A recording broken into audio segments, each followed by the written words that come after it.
우리 주일 말씀의 실제 함께 나누겠습니다. 제목은 전파하는 자가 없이는 들을 수 없습니다 라는 제목입니다. 로마서 10장 14절 같이 읽겠습니다.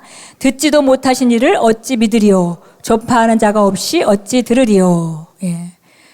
우리가 전파해야만 듣는 사람이 있다 그랬습니다.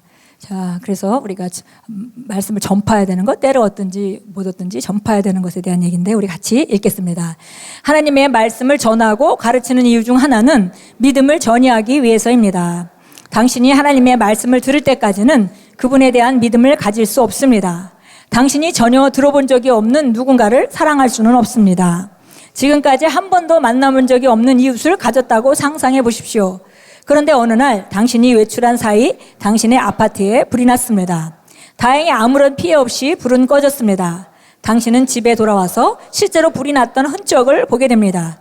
그 불을 끈 용감한 사람이 누구일까 궁금해하며 서 있을 때 누군가 당신에게 다가와 말합니다. 엄청난 화재였습니다. 하지만 그때까지 당신이 만나본 적이 없었던 당신의 이웃을 가르치며 저기 저 사람이 불을 껐지요. 그 과정에서 그는 화상까지 입었습니다. 자, 이제 처음으로 당신은 그 이웃에 대해 무언가를 느끼게 될 것입니다. 감사함을 표하기 위해 그에게로 다가갈 것입니다. 왜냐하면 그가 한 일을 들었기 때문입니다. 그가 한 일을 듣지 못해 그것에 대해 전혀 몰랐다면 당신은 그에게로 가지 않았을 것입니다. 하지만 그가 한 일 때문에, 그리고 당신이 그것에 대해 알고 있기 때문에 이제 당신은 새로운 시각에서 그를 보고 새로운 방식으로 그에 대해 생각하게 됩니다. 마찬가지로 우리가 예수님에 대해, 즉 그분이 오신 목적과 그분의 사랑, 십자가에서 대신하여 죽으신 그분의 죽음, 그리고 우리가 살게 하신 끝없는 승리의 삶에 대하여 전하고 가르치지 않는다면 예수님께 대해 들어본 사람이 없는 사람은 그분을 사랑할 수 없습니다. 그것이 바로 당신이 복음에 대한 열정에 불붙어야만 하는 이유입니다. 그분이 하신 놀라운 일들에 대해 말하고 사람들을 향한 그분의 영원한 사랑을 전하십시오. 오늘 본문 구절은 말합니다. 전파한 자가 없지 들으리요. 당신의 세상, 즉 당신의 가정과 회사와 학교와 이웃에서 당신은 전파자입니다. 당신으로 하여금 사람들을 속박해서 해방시켜 하나님의 자녀의 영광스러운 자유로 인도하게 하고 그들을 어둠에서 빛으로, 사단의 권세에서 하나님께로 돌아오게 하기 위해서 주님께서는 당신을 기름 부으셨습니다. 영혼구원에 대한 열정을 가지십시오. 오늘 누군가에게 예수님에 대해 말하십시오. 아멘.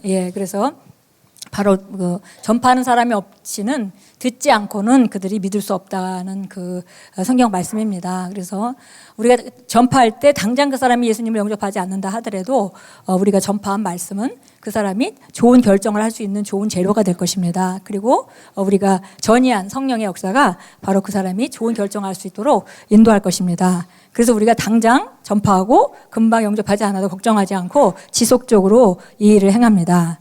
그래서 여기 그 참고 성경은 마가복음 6장 5절에 나와 있는데요.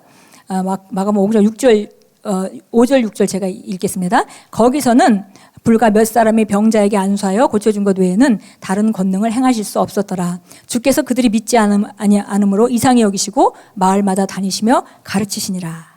그래서 여기 보니까 예수님도 자기 고향에 가서는, 나사렛에 가서는 많은 사람들이 환영하지 않고 예수님을 인간적으로 요셉의 아들로 보았기 때문에 많은 그 역사를, 병자를 고치실 수가 없었고 소수의 그냥 작은 그 질병이 있는 사람에게만 고쳐서 하나님께 영광을 돌렸다 이렇게 말하고 있고요. 주님께서 그들이 믿지 않기 때문에 이상하게 여기셨고, 그 다음에 그럼에도 불구하고 마을마다 다니시며 가르치셨다 그랬습니다. 마가복음 16장 15절은 너희는 온 세상에 가서 모든 피조물에게 복음을 전파하라. 그래서 그것이 바로 우리에게 주신 대사명입니다.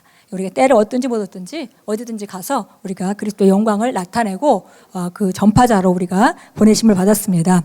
이사야서 61장 보니까 우리가 예수님에 대한 예언인데요. 기름을 부으사 시온에서 슬퍼하는 자에게 화관을 주어서, 그래서 정말 제 대신에 아름다움을 주고 근심 대신에 찬양의 옷을 주고 하나님의 심으신 의의 나무라 불리게 하시려고 기름을 부으셨다 그랬습니다. 우리도 다 기름 부음을 받았죠. 그래서 우리도 기름을 부어서 나가서 정말 슬퍼하는 자에게 화관을 주고 제 대신에, 그리고 기쁨을 희락의 기쁨을 주고 그리고 근심하는 사람 대신에 찬양의 옷을 주는 그래서 그들도 의의 나무가 돼서 하나님 나라에 정말 동산에 심겨지는 그런 그 아름다운 그림을 바라보고 우리가 전파합니다. 그래서 우리가 전파하는 것, 지속적으로 전파할 수 있는 것은 두 가지에 근거합니다. 첫째는 하나님의 마음. 하나님이 그 어떠한 사랑으로 한 사람 한 사람의 값을 치르셨는지 그 마음을 우리 심령 안에 담고 계속 그 마음이 우리에게 열정을 불어 넣을 것이고요. 또 하나는 우리가 사람들의 삶을 보면서 그들의 삶이 정말 그 예수님을 만나지 않고는 온전하지 못할 것에 대해서 바라보고 그들의 근심이 정말 기쁨이 되고 그들이 죄를 쓴 그런 그들의 삶이 꼭 화관을 쓰는 그런 아름다운 삶으로 바라볼 것을 우리가 될 것을 바라보면서 우리가 두 가지 그런 것에 근거해서 지속적으로 사람들에게 다가가고 사랑하고 또 보여주고 그리고 말씀을 전파합니다. 우리 함께 기도합니다. 사랑하는 아버지, 땅끝까지 복음을 들고 갈 열정을 제 심령에 숨겨주셔서 감사합니다. 저는 언제 어디서나 아버지를 아는 향기를 나타내므로 화해의 사역자로서 제 역할을 다합니다. 예수 이름으로 기도합니다. 아멘. 우리 다시 한번 고백하겠는데요.